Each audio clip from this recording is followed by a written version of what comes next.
por estar con nosotros. Saber para servir. Hemos titulado nuestro programa El poder interior. ¿Qué es el poder interior? Queridos amigos, tú y yo tenemos dentro de nosotros mismos el potencial necesario para poder resolver nuestros problemas y poder salir adelante. Pero muy pocas veces desenvainamos el alma, como solía decir José Luis Martín Descalzo. En el alma del ser humano, en su mente, en su espíritu, está una enorme fortaleza a la cual deberíamos de recurrir siempre que enfrentamos problemas.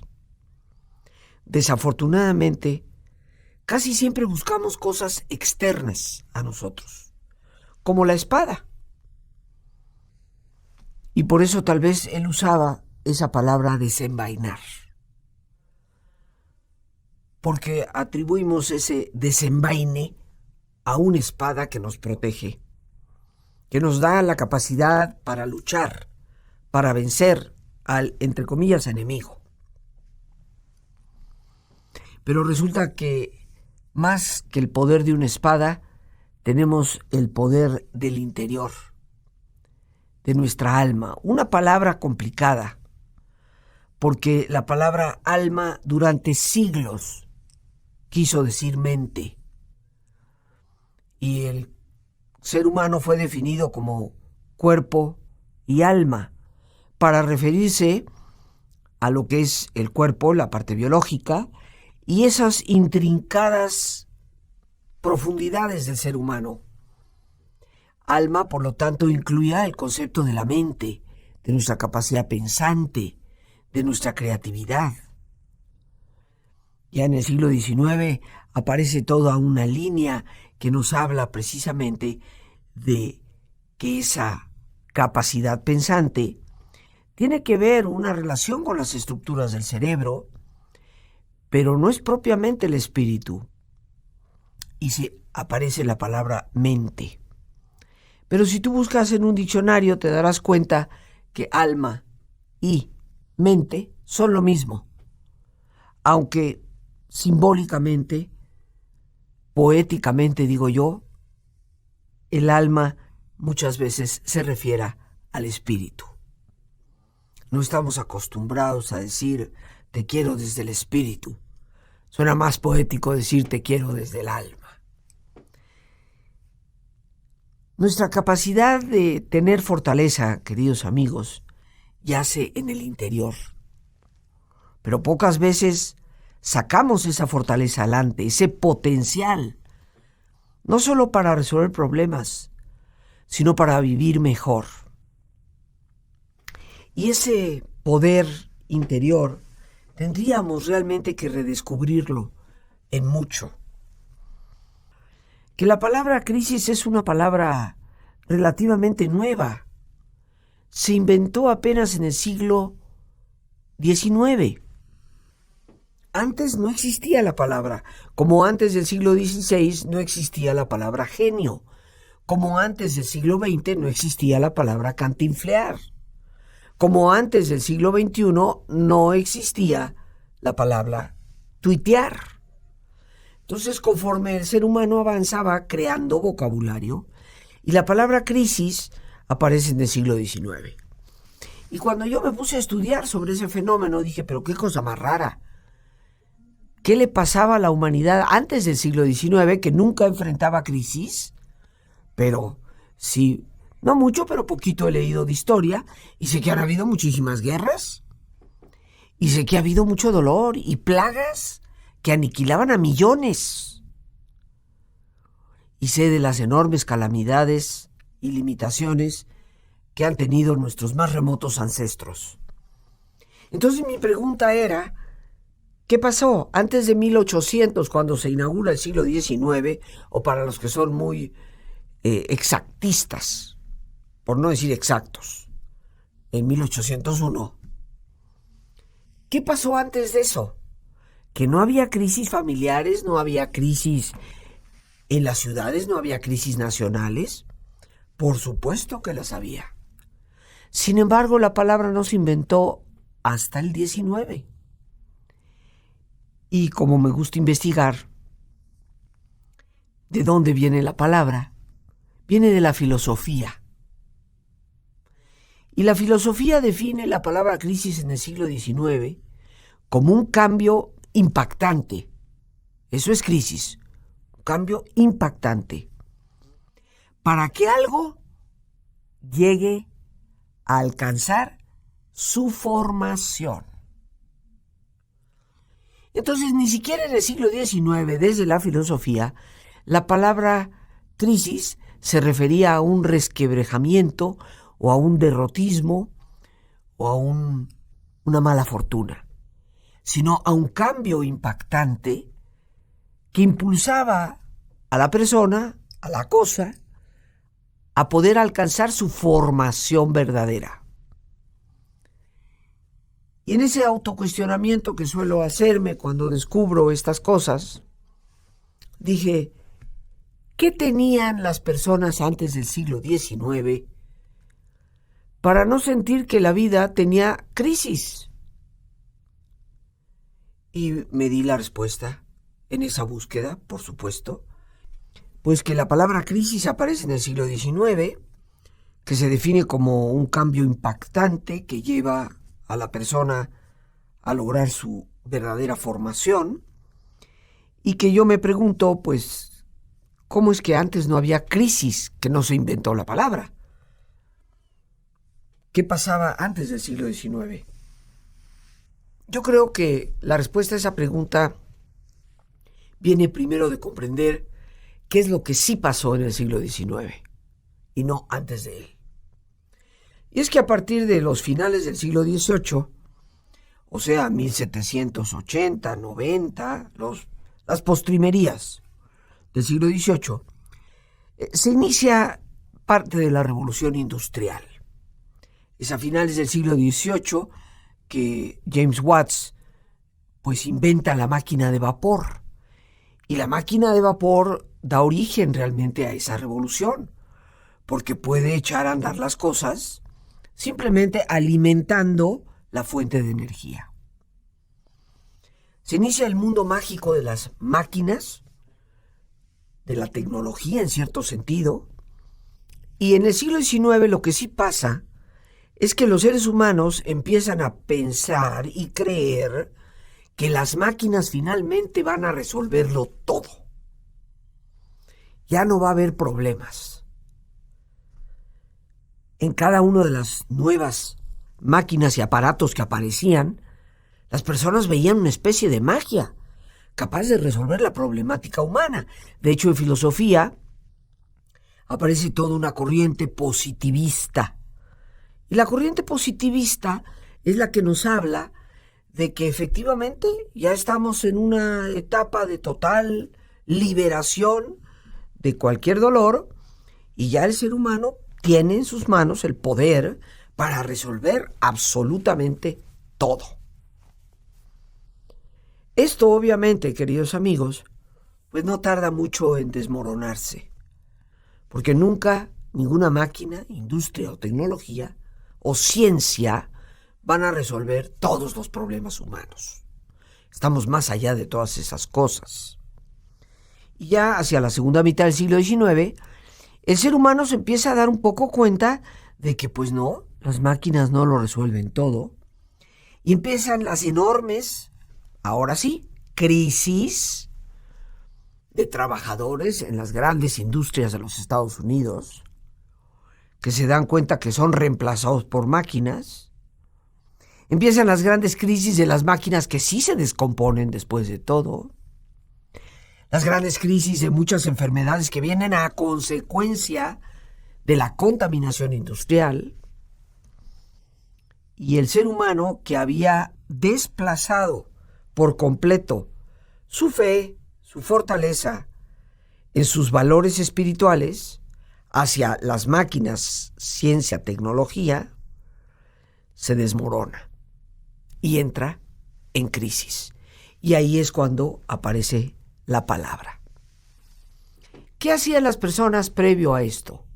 Cuando enfrentaban resquebrajamientos, porque esos han existido siempre. ¿Qué hacían las personas del siglo XVIII para atrás? Bueno, tenían una enorme capacidad de tolerar la frustración. Recuerdo durante mis lecturas con un libro que en ocasiones les he recomendado, Los Pilares de la Tierra, escrito por Ken Follett, o Ken Follett, como algunas personas le dicen. Es una novela histórica formidable. Nos habla de esa alta Edad Media donde se construían las grandes catedrales.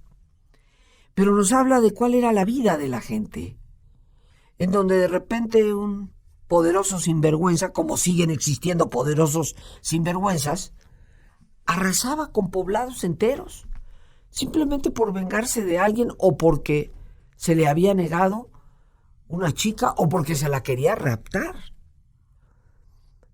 E incendiaba el pueblo entero y la gente perdía todos sus bienes, todo, absolutamente. Y tenía que volver a empezar. El río se desbordaba, destruía las casas de las personas y lo perdían todo, todo. Y tenían que volver a empezar. Y descubro, relacionando el hecho de que la palabra crisis aparece en el 19 con lo que ha sido la historia de la humanidad, que pues antes de que aparecieran las máquinas, el ser humano estaba adaptado a una realidad. La vida es frágil, la vida se quiebra, el dolor es algo que va a ser inevitable, como bien lo dijo el Buda 500 años antes de Cristo, y tenemos que aprender a vivir con ello. La pregunta, queridos amigos, es, ¿acaso no les dolía? Porque tolerar la frustración te lleva a que no te duela. Por supuesto que no. La tolerancia a la frustración nos da una enorme capacidad para vivir la vida como es, pero no significa que no duela. Por supuesto que duele. Entonces la pregunta no solamente es si no les dolía, sabemos que sí. ¿Cómo hacían para manejar ese dolor y poder seguir adelante? Y la respuesta a esa pregunta, queridísimos amigos, está en los valores del espíritu, fundamentados, afincados en la relación íntima con el poder superior, el poder último, Dios, así le llamo yo. Para el ser humano previo a la gran revolución industrial, la capacidad de relacionarse con Dios y tener fortaleza desde su oración era lo cotidiano. Y cuando venían esos grandes desastres, el ser humano apelaba a esa fortaleza interna, a esa confianza en un Dios que a pesar de las calamidades propias de la vida, nunca le abandonaba. Parece ser que en el siglo XIX eso se perdió, o por lo menos empezó a dilapidarse. Ni qué decirte del siglo XX, donde parece que ha desaparecido por completo. Tal vez entre tus propios conocidos, salvo raras excepciones, podrás contar con los dedos de tus manos las personas que todavía hacen verdadera oración. Pero ahí, queridos amigos, está un enorme poder que la humanidad ha sabido utilizar desde tiempos inmemoriales y que tal vez por haberlo perdido nos encontramos en las crisis que ahora estamos. La oración, queridos amigos, constituye un puente, una forma de llegar a contactar con ese Dios que tan generosamente nos ha dado la vida y que es infinitamente misericordioso. Ese Dios de misericordia del cual habla el Papa Francisco es el Dios que descubrimos a través de la profunda oración, dejando atrás esta triste, lamentable imagen que nos han creado de un Dios que castiga, que somete, que va tomando cuenta exacta de tus errores para ver eventualmente de qué manera aquí o en el más allá te pasa a fastidiar. Dejar atrás esa imagen del Dios que nos quita a los seres queridos porque les manda la muerte, y dejar atrás a ese Dios que nos manda el dolor. Tal vez las personas antes del siglo XIX tenían una buena cuenta de que el dolor, la fragilidad, la muerte, las pérdidas eran parte de la naturaleza humana, y lo son. Y consideraban su oración hacia Dios como un apelar a una fortaleza para poder transitar por ese dolor y seguir adelante, y tal vez por eso nunca hablaron de crisis. Encontraban como algo perfectamente normal perder a un hijo, o que su casa se inundara, o tener una enfermedad. Y porque tenían una visión muy clara de que eso era parte de la humanidad, apelaban simplemente a esa fortaleza interna que les permitía seguir luchando sin dejarse llevar por la desesperación. Qué importante recobrar esa verdadera práctica interior que nos vuelve a ligar con la verdadera fuente, que, como decía San Juan de la Cruz, mana y corre, aunque sea de noche, aunque pasemos por tribulaciones, aunque la luz no nos dé claridad. Y para descubrirla, la oración es prioritaria. Sobre la investigación científica que existe hoy en día, tanto a nivel médico como a nivel psicológico. Y hay un libro, voy a rescatar aquí de mis datos, si me permiten en un segundo. Hay un libro que puede interesarles a algunas personas. Lamento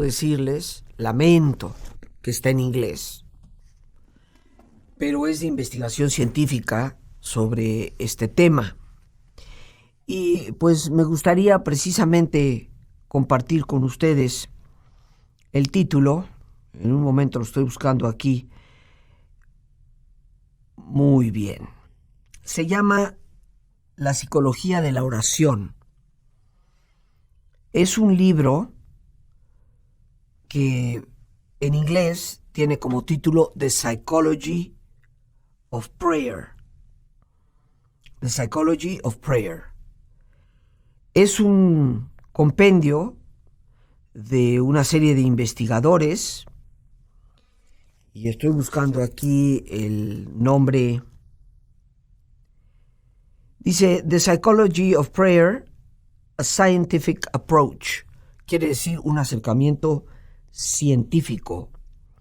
Y los autores son Bernard Spilka y Kevin Leñé. Son dos investigadores norteamericanos. El libro es en inglés, lo repito, The Psychology of Prayer, a Scientific Approach.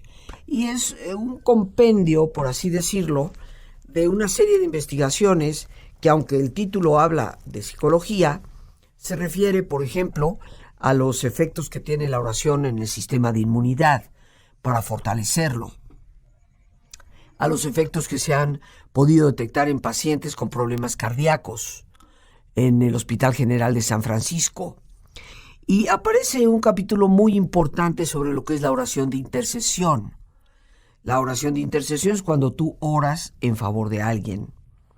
Yo creo que independientemente de los resultados que podríamos ayudar a obtener a terceros, yo creo que orar por alguien te convierte a ti en una persona verdaderamente empática, una persona capaz de auténtica compasión, solidaridad. Y eso te mueve a ejercer una ayuda. Desesperadamente necesitamos en nuestro mundo de hoy esa solidaridad desde dentro. No la solidaridad que considera que dando 20 pesos o firmando un cheque resuelve el problema, sino la solidaridad que verdaderamente acompaña al otro y le procura un mayor bienestar. Eso que nace de la compasión y que viene de lo que yo llamaría la empatía espiritual, de la cual habló Edith Stein, una gran filósofa del siglo XX, que nos religa con la parte más profunda de la realidad del otro. Pero para llegar ahí, queridos amigos, la oración es prioritaria. Y creo que el problema más grave de ausentarnos totalmente de la oración lo estamos viviendo. Es la violencia, es la capacidad de ausentarnos del amor, tan absolutamente que podemos decapitar a una persona frente a una cámara televisiva, que podemos descuartizar cuerpos. Ya no solo es un arranque de furia en donde te maté ciegamente apasionada, sino donde ya procedo a descuartizar tu cuerpo. Total carencia de amor.